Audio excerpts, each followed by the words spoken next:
Good morning. It's an honor to be here at the MAS Summit. I'd like to pick up on a couple of ideas that have been referred to but not elaborated on in the discussions so far and make a concrete proposal. This is a wonderful summit addressing the needs of our great city, and it's important, I think, to not just talk about the physical city, infrastructure, and design and such, or even making institutions work somewhat better. It's important to look at all aspects of what makes this city great. And ultimately, the strength of our city and our ability to stay competitive in global markets turns on the energy of the people in this city. That's why people live here. They like each other. They like the energy. It's not just entrepreneurs. It's also artists, scientists, doctors, teachers, public employees. It's an extraordinarily energetic city, and we need to keep it that way. But in a crowded city, which promotes all this energy, the role of government is more critical than in any other context. People are constantly bumping into each other. We have to have common infrastructure. We have to have social services for those in need. So we need government to perform as a regulatory traffic cop as well as provider of essential services. How well it does this job is essential to our competitiveness. It attracts new business, it keeps people here. How well it delivers these services, how efficiently it delivers the services also is important to our competitiveness, because we can't have a crushing tax burden that might drive people away. Now, we've been blessed with a mayor for the last few terms who is a brilliant, dedicated manager. His innovations are too many to state here, but one that comes to mind that's made the city work much better is the 311 program, where he brought city services closer to the people. But Mayor Bloomberg, and he's talked about this often, has had an enormous obstacle in bringing the city into the new world. It's an obstacle that his competitors around the world do not have. Someone was saying Richard Werman was saying we need to look to other countries around the world about how to do things. In the respect I'm about to talk about, New York City is the worst of all the great cities in the world. And that is that we have a tangled bureaucratic jungle that makes it very hard for anyone in government to make the choices, to make sensible choices needed to run the city. There are about 50 million words of binding city and state law and regulation that are like shackles around the hands of the people who we ask to perform these vital services. Most of these laws and regulations were passed for good reasons, and most of them we don't want to get rid of. At least we don't want to get rid of their goals, but all laws have unintended consequences.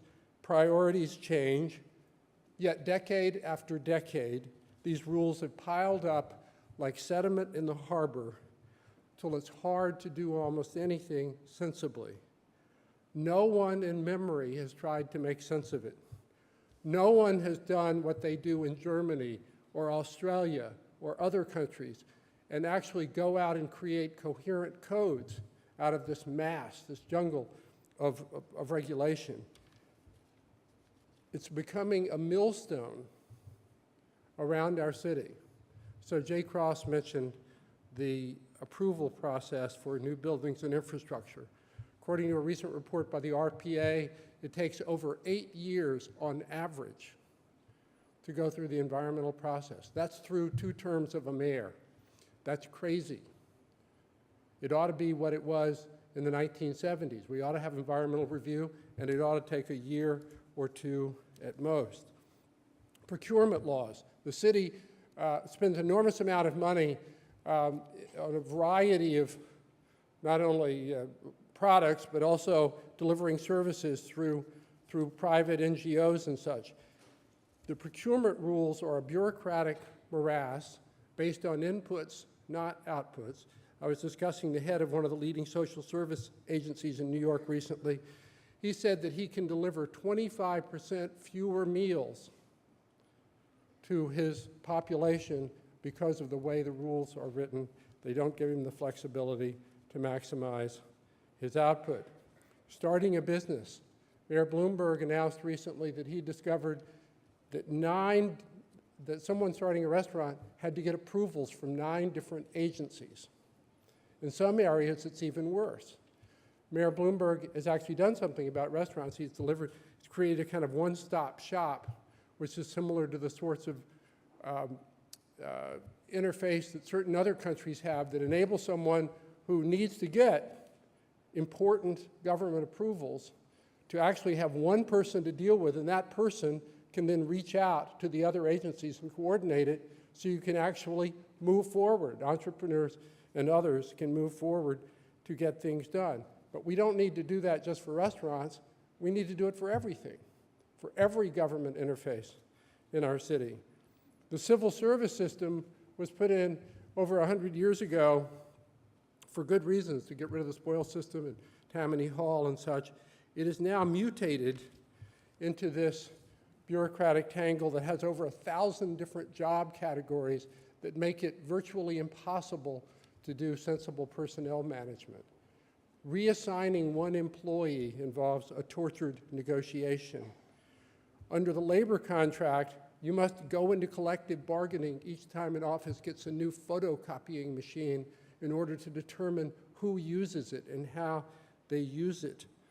A deputy mayor told me that when he first joined, he was going to go around and ask public employees in different agencies for their ideas about how better to deliver city services. He was told he was not allowed to do that. It was illegal under the, quote, direct dealing law of the state of New York, that you can't actually go talk to public employees to get their ideas. You have to do that through a union representative. Entitlements typically cover services that we all support, things such as special education. But these mandates have also piled up and taken lives of their own. So special education, for example, now consumes over 25% of the total K-12 budget in New York City. That's about $5 billion a year for a tiny percentage of the population that actually needs it. Most of this money, people involved in the system agree, is wasted. That's billions of dollars that could be used for, say, pre-K education that's not available, but no one's even asking the question about making sense and rationalizing that system. So what we have is a city trying to compete in global markets that has a cast iron legal structure for a digital age. We're not getting the benefits of our amazingly energetic citizens. And so the challenge I put before you is that while we're talking about all these other projects, we also have to make it possible for the great people of the city to make the choices to do things effectively and well. And that requires completely overhauling this legal infrastructure. Nor can we tweak it. This Rube Goldberg machine is beyond fixing. We have to do what leaders have done in history, whether it was Justinian in ancient times, Napoleon with his civil code, or more recently, the creators of the Uniform Commercial Code, is we have to have a recodification commission that actually goes through the laws, makes sense of them over a period of time, will probably take 5 to 10 years, create recodification commissions like a version of Simpson-Bowles. And the point of it is not to deregulate. The point of it is to re-regulate so that regulation works more effectively and we can put public resources into the places where we need them. We can change from this old cast iron version to a goals-oriented system using modern technology to create transparency so people can't get away with venal or favoritism practices. We can radically simplify codes so that real people can understand them relying on human responsibility and accountability and checks and balances rather than thousands of pages of detailed rules that resemble the tax code. If you look more broadly at the presidential debates and the problems of our society, the debt crisis, et cetera, it's apparent to all Americans that our government broadly is paralyzed. New York City is no exception. But the difference, the federal government is a bigger problem for reasons we can discuss another time, but the New York City Code and the New York State Code is something we can fix. And it costs no money. It's free. All we have to do is do the work and come up with a new vision. It's hard politically because every one of these codes has a vested interest around it, trying to preserve the status quo. But if we were able to mount the political will, we could streamline this city's government the way other countries are streamlining theirs. Australia got rid of 1,000 nursing home regulations and replaced it with 31 general principles, and the nursing homes worked much better as a result because people are focusing on the goals of nursing homes. That's the sort of thing we need to do here.